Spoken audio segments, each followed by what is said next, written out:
परंपरागत आज के दिन ही यहाँ पर पूजन किया जाता है। ये मुख्य पूजन था। अगर आप यहाँ कश्मीर से हैं तो आपको जानकारी होगी कि यह पूजन करने के तुरंत बाद हम मुख्य यात्रा के लिए महात्मा शटिकाओं को लेकर, शिव और शक्ति स्वरूपी शटिकाओं को लेकर मुख्य यात्रा के लिए और पवित्र गुफा के लिए पैदल ही प्रस्थान किया करते थे।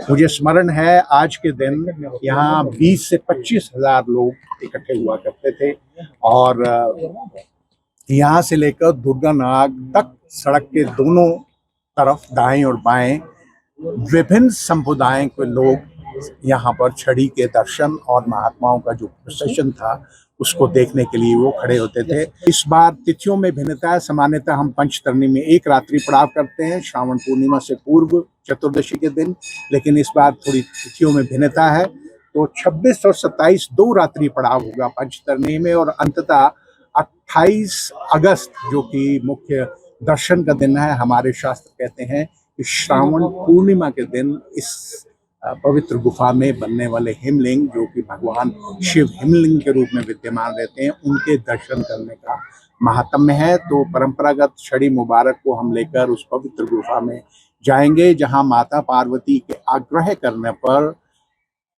शिव जी ने वो कथा कही जिसको सुनने से व्यक्ति जीवन और मृत्यु का जो चक्र है उससे मुक्त हो जाता है। और वैदिक मंत्रों से परंपरागत पूजन अर्चन करने के पश्चात रात्रि पड़ाव पुनः हम श्रावण पूर्णिमा के दिन पंचतरणी में करेंगे। 28 की रात पंचतरणी में, 29 तारीख प्रातःकाल पंचतरणी से चलकर शेषनाग होते हुए चंदनवाड़ी होते हुए हम रात्रि पड़ाव करेंगे पहलगांव में। 30 तारीख को प्रातःकाल पहलगांव में लिद्दर नदी के किनारे पूजन विसर्जन और उसके पश्चात महात्माओं का भोज और उसके साथ ही छड़ी मुबारक स्वामी अमरनाथ जी की जो वार्षिक यात्रा है वो पूर्ण।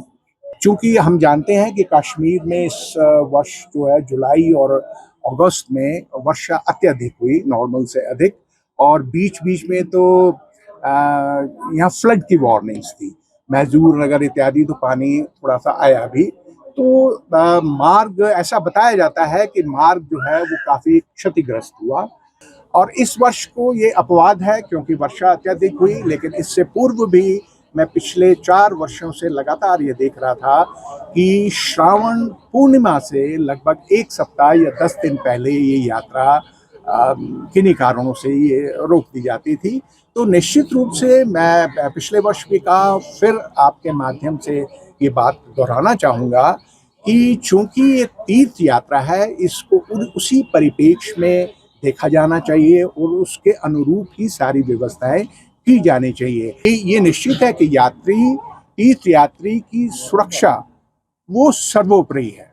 मतलब प्रशासन ये चाहेगा कि किसी भी यात्री को क्षति ना पहुंचे और वो सुरक्षित जाएं और दर्शन करके सकुशल लौटें। लेकिन इसका सुखद पहलू इस बार की यात्रा का यह है कि जैसे मैंने कहा कि 3 जुलाई को यात्रा जो प्रारंभ हुई और शायद 13 या 14 तारीख को यह समाचार था कि 3 लाख यात्री, औसतन 30,000 यात्री प्रतिदिन जाके दर्शन किए। और आज की तारीख में जो मेरी जानकारी है 4,75,000 से कुछ अधिक यात्री इस बार ऊपर जाके पवित्र गुफा में उन्होंने दर्शन किए और सकुशल अपने घरों को लौट गए। और मुझे लगता है आने वाले समय में ऐसे प्रयास किए जाने चाहिए कि जो भी श्रद्धालु देश से विदेश से आता है उसको ऐसी व्यवस्थाएं बनाई जाएं कि वो श्रावण पूर्णिमा के दिन जाकर भी दर्शन कर पाए।